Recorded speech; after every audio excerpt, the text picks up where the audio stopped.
Hey everyone, it's Kenny again doing another ultra wide benchmark.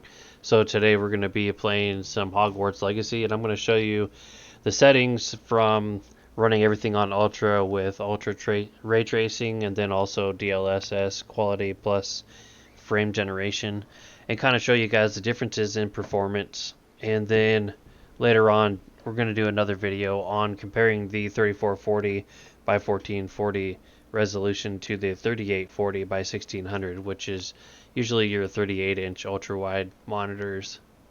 So this is with the RTX 4080 all stock and running a 5900X overclocked. So I'll go ahead and get into the settings really quick and show you guys what we're doing. So we're running at 3440 by 1440, no upscaling at the moment, no frame generation.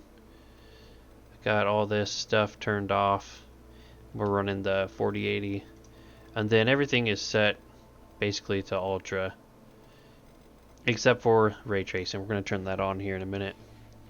So this is just some native 1440 ultra wide on ultra, which I think performs really good. This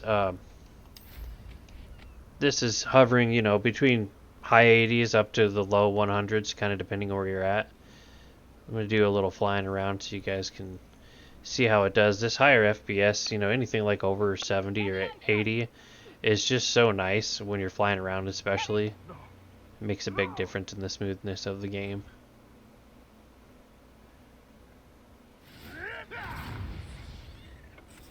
Oh, these guys are battling a spider.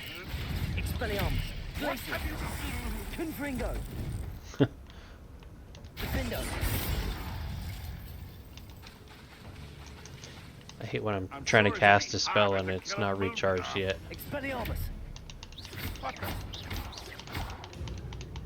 So you can see the where is that cart going? That was weird. Okay. So you can see the FPS are staying, well, low 80s up to 100, kind of depending on where I'm at and what I'm doing. But in battle it stays pretty steady.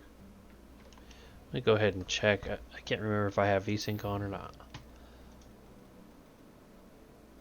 Off. Go ahead and turn that on. A little screen tear in there. I do think that VSync also does affect FPS a little bit. I've noticed it sometimes in some games can drop down like an FPS or two, but no screen tearing. Alright, let's go ahead and turn ray tracing on while we're at native 1440 and see what kind of drop we have. So we were in the high 70s at the worst and at best around 100. So let's see what happens with ray tracing. So that's dropping us all the way down into the 50s. Might even see high 40s here. Yep. You can see we're using a 200 and about 290 watts, kind of depending. 280 watts. But you can see we do have a little bit of a CPU bottleneck. So running around 90% usage on the GPU. Here, I wonder. This game definitely seems to be pretty CPU intensive. Especially when you're inside the castle, which we can go check out here in a minute.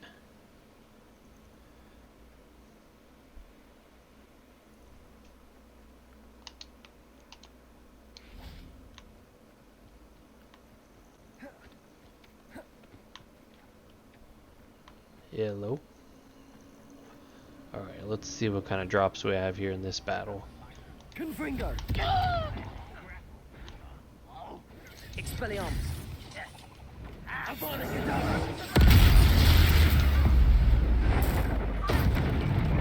Not doing too bad. Staying in the 50s. Maybe low 40s there for a second.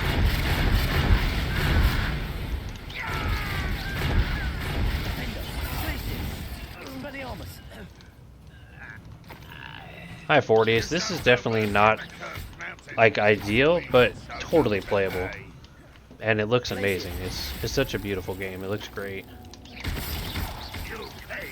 You could definitely play it like this, for sure. Not perfect, but it's definitely playable. I feel like even like in even in battles in this game, being in the high 40s is really not too bad. It doesn't feel bad at all. Let's go ahead though and change gears and do some DLSS. So let's go ahead and run DLSS, and we'll put it on quality and see how things improve.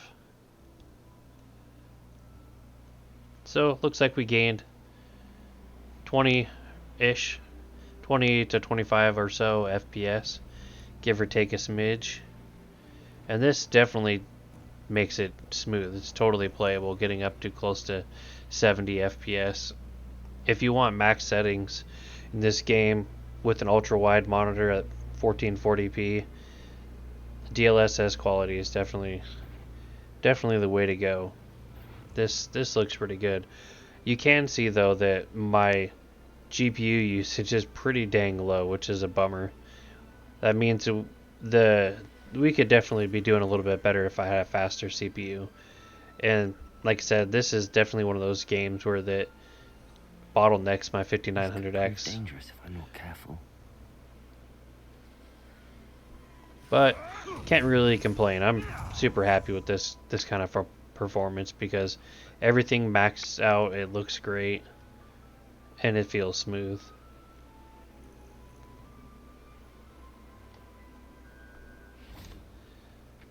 Let's go ahead and maybe check out some frame generation to help with this bottleneck and see what happens.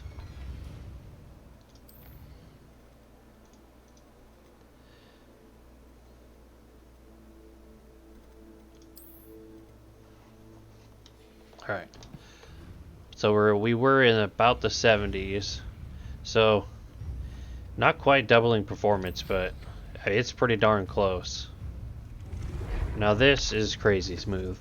Flying around at 100 plus FPS, getting up to 120 in some spots is pretty awesome.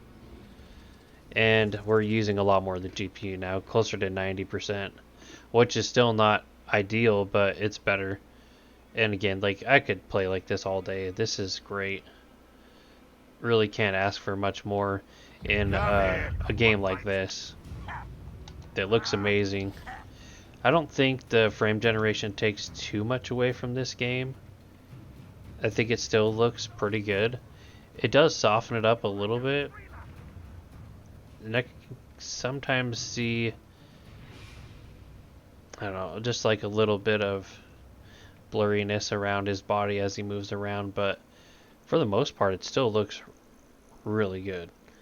And I think, you know, if you're playing at higher resolutions, like 4K or maybe even the 3840 by 1600, which we're going to try out soon, that DLSS and the frame generation is going to maybe affect the look of the game even less.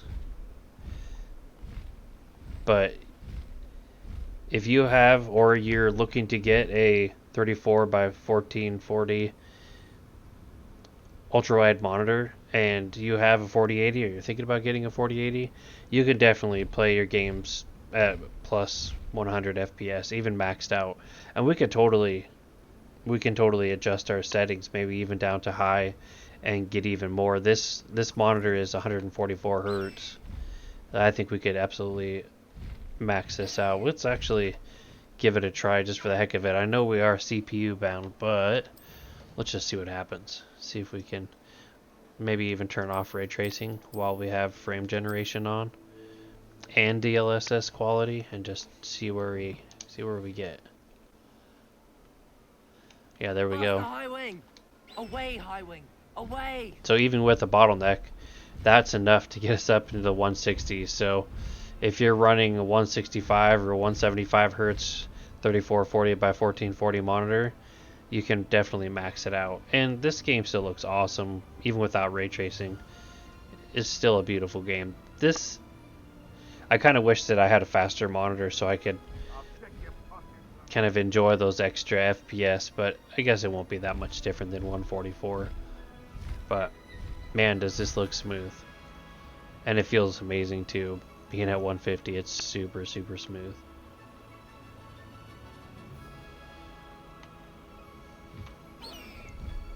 But I think I'm gonna call this video here, guys. I'm gonna do another comparison video between 3440, 1440, and the 3840 by 1600, so you guys can see the performance differences there. I would do some overclocking in this game, but since I'm CPU bound, I don't think it really makes any sense. Thanks for watching, guys. I appreciate it.